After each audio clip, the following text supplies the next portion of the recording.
ಕರ್ತನಲ್ಲಿ ಪ್ರಿಯರಾದ ನನ್ನ ಸಹೋದರ ಸಹೋದರಿಯರೇ, ನಿಮ್ಮೆಲ್ಲರನ್ನು ಕೂಡ ಈ ದಿನದ ನಿರೀಕ್ಷೆಯ ವಾಕ್ಯ ಕಾರ್ಯಕ್ರಮದಲ್ಲಿ ನಿಮ್ಮೆಲ್ಲರನ್ನು ಸಂಧಿಸುವುದರಲ್ಲಿ ನಾನು ಬಹಳ ಸಂತೋಷ ಪಡ್ತೇನೆ. ನಾನು ಧೈರ್ಯವಾಗಿ ಒಂದು ಕಾರ್ಯವನ್ನು ಹೇಳಲು ಸಾಧ್ಯ.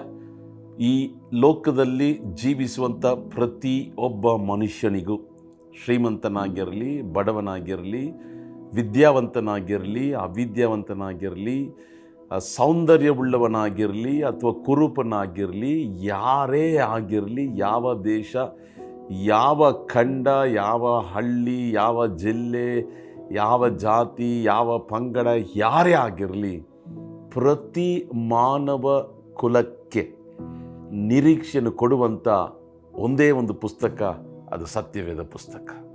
ಆಮೇಲೆ ಸತ್ಯವೇದ ವಾಕ್ಯ ನಮಗೆ ಹೊಸ ನಿರೀಕ್ಷೆಯನ್ನು ಕೊಡುತ್ತದೆ.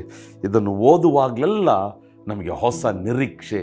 ಕಾರಣ, ಇದು ಮನುಷ್ಯನ ಮಾತಲ್ಲ, ದೇವರ ಮಾತು. ಇದು ಮನುಷ್ಯನು ಬರೆದದ್ದಲ್ಲ, ದೇವರೇ ಮನುಷ್ಯನ ಉಪಯೋಗಿಸಿ ಬರೆದದ್ದು. ಇದು ದೇವರ ವಾಕ್ಯ. This is the word of god. ಈ ದಿನ ದೇವರು ನಮಗೆ ಕೊಡುವಂಥ ನಿರೀಕ್ಷೆ ವಾಕ್ಯ ಯೆಶಾಯ 43ನೇ ಅಧ್ಯಾಯ ಅದರ 2ನೇ ವಾಕ್ಯ.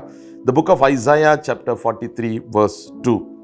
ನೀನು ಜಲರಾಶಿಯನ್ನು ಹಾದು ಹೋಗುವಾಗ ನಾನು ನಿನ್ನ ಸಂಗಡ ಇರುವೆನು. ನದಿಗಳನ್ನು ದಾಟುವಾಗ ಅವು ನಿನ್ನನ್ನು ಮುಳುಗಿಸವು. ಉರಿಯಲ್ಲಿ ನಡೆಯುವಾಗ ನೀನು ಕಂದದಿರುವಿ. ಜ್ವಾಲೆಯು ನಿನ್ನನ್ನು ದಹಿಸದು. ಆಮೇಲೆ ಕರ್ತನು ಹೇಳ್ತಿದ್ದಾನೆ, ನೀನು ನದಿಗಳನ್ನು ದಾಟುವಾಗ, ನೀರನ್ನು ಹಾದು ಹೋಗುವಾಗ, ಉರಿಯಲ್ಲಿ ನಡೆಯುವಾಗ, ಜ್ವಾಲೆಯನ್ನು ನೀನು ದಾಟುವಾಗ ನೀನು ಮುಳುಗಿ ಹೋಗೋದಿಲ್ಲ, ನೀನು ದಹಿಸಿ ಬಿಡುವುದಿಲ್ಲ, ಅಂದರೆ ನೀನು ನಾಶವಾಗುವುದೇ ಇಲ್ಲ. ಪ್ರಿಯ ಸಹೋದರ, ಪ್ರಿಯ ಸಹೋದರಿಯೇ, ಧೈರ್ಯದಿಂದ ಈ ಒಂದು ಮಾತು ನಾನು ಹೇಳಲು ಬಯಸ್ತೇನೆ. ಎಷ್ಟೇ ಹೋರಾಟಗಳು ಬರಲಿ, ಎಷ್ಟೇ ಪ್ರವಾಹಗಳು ಬರಲಿ, ಎಷ್ಟೇ ಬಿರುಗಾಳಿಗಳು ಬೀಸಲಿ, ಎಷ್ಟೇ ವೈರಿಗಳು ಎದ್ದು ಬರಲಿ, ಯಾವ ಕೇಡು ನಿನಗೆ ಸಂಭವಿಸದು. ಕಾರಣ, ಕರ್ತನು ನಮ್ಮ ಸಂಗಡ ಇದ್ದಾನೆ. ಆಮೇನ್. ನದಿಯಲ್ಲಿ ನಡೀತೀಯ ಅಂದರೆ ಒಂದು ಹೋರಾಟದಲ್ಲಿ ನಡೀತೀಯ, ಆದರೆ ನಿನಗೆ ಅದರಲ್ಲಿ ಹಾನಿ ಉಂಟಾಗೋದಿಲ್ಲ.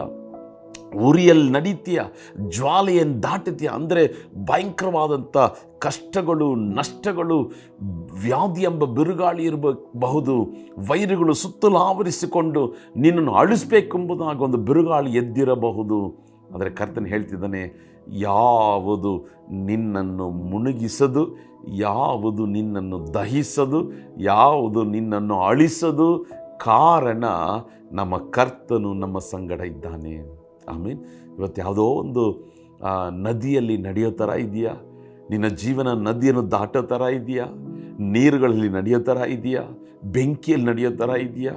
ಉರಿಯಲ್ಲಿ ನಡೆಯೋ ಥರ ಇದೆಯಾ? ಜ್ವಾಲೆಯನ್ನು ದಾಟೋ ಥರ ಇದೆಯಾ? ಸಹೋದರ ಸಹೋದರಿಯೇ, ಕರ್ತನು ನಮ್ಮ ಸಂಗಡ ಇದ್ದಾನೆ.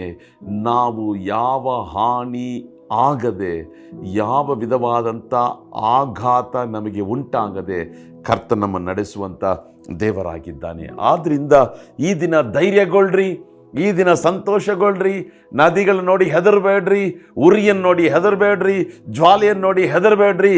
ಕರ್ತನು ನಮ್ಮ ಸಂಗಡ ಇದ್ದು ನಮ್ಮನ್ನು ಬಿಡಿಸಿ ಅದರಲ್ಲಿ ನಡೆದರೂ ಕೂಡ ನಮಗೆ ಬಿಡುಗಡೆಯನ್ನು ಅನುಗ್ರಹಿಸಿ ನಮ್ಮನ್ನು ಕಾಪಾಡಿ ನಮ್ಮನ್ನು ನಿರ್ಮಿಸಿದಂಥ ದೇವರು ನಾವು ನಿರ್ಮೂಲವಾಗದ ಹಾಗೆ ನಮ್ಮನ್ನು ಕಾದು ನಡೆಸುವಂಥ ನಿರ್ಮಾಣಿಕನು ನಮ್ಮ ಸಂಗಡ ಇದ್ದಾನೆ. ಆಮೇಲೆ ನಾವು ಕಣ್ಗಳನ್ನು ಮುಚ್ಚಿ ಪ್ರಾರ್ಥಿಸೋಣ. ನಮ್ಮನ್ನು ಬಹಳವಾಗಿ ಪ್ರೀತಿಸುವಂಥ ಪರಲೋಕದ ತಂದೆಯೇ, ಈ ದಿನಕ್ಕಾಗಿ, ವೇಳೆಗಾಗಿ ಸ್ತೋತ್ರ ಸ್ವಾಮಿ. ದೇವರೇ, ನಿನ್ನ ವಾಕ್ಯ ಇವತ್ತು ನಮಗೆ ಹೊಸ ಬಲವನ್ನು ಕೊಟ್ಟಿರುವುದಕ್ಕಾಗಿ ಸ್ತೋತ್ರ ಸ್ವಾಮಿ. ದೇವರೇ, ನಮಗೆ ನಂಬಿಕೆಯನ್ನು ಕೊಡುವ ಹಾಗೆ ನಾವು ನದಿಗಳನ್ನು ದಾಟುವಾಗ್ಯೂ, ದೇವರೇ, ಬೆಂಕಿಯಲ್ಲಿ ನಡೆಯುವಾಗ್ಯೂ ನಮಗೆ ಯಾವ ಕೇಡು ಸಂಭವಿಸದು, ನಾವು ಜೋಪಾನವಾಗಿ ಹೊರಗೆ ಬರ್ತೀವಿ ಎಂಬುದಾಗಿ ನೀವು ನಮಗೆ ಕೊಡುವಂಥ ಈ ಉನ್ನತವಾದಂಥ ವಾಗ್ದಾನಕ್ಕಾಗಿ ವಂದನೆ ಸಲ್ಲಿಸ್ತೇನೆ ಸ್ವಾಮಿ. ನನ್ನನ್ನು ತಗ್ಗಿಸ್ತೇನೆ ದೇವರೇ, ನಮ್ಮೆಲ್ಲರನ್ನು ತಗ್ಗಿಸ್ತೇನೆ. ನಿನ್ನ ನಾಮ ಮಾತ್ರ ಮಹಿಮೆ ಹೊಂದಲಿ. ಯೇಸು ಕ್ರಿಸ್ತನ ನಾಮದಲ್ಲಿ ಪ್ರಾರ್ಥಿಸ್ತೇವೆ ತಂದೆಯೇ. ಆಮೇನ್, ಆಮೇನ್, ಆಮೇನ್. ಸಮಸ್ಯೆಗಳನ್ನು ನೋಡಿ, ಹೋರಾಟಗಳನ್ನು ನೋಡಿ ಹೆದರಬೇಡ್ರಿ. ಕರ್ತನು ನಮ್ಮ ಸಂಗಡ ಇದ್ದು ನಮಗೆ ಬಲವನ್ನು ಜಯವನ್ನು ಕೊಡುವಂಥ ದೇವರಾಗಿದ್ದಾನೆ. ಕರ್ತನು ನಿಮ್ಮನ್ನು ಆಶೀರ್ವದಿಸಲಿ. God bless you. Have a blessed day. Amen.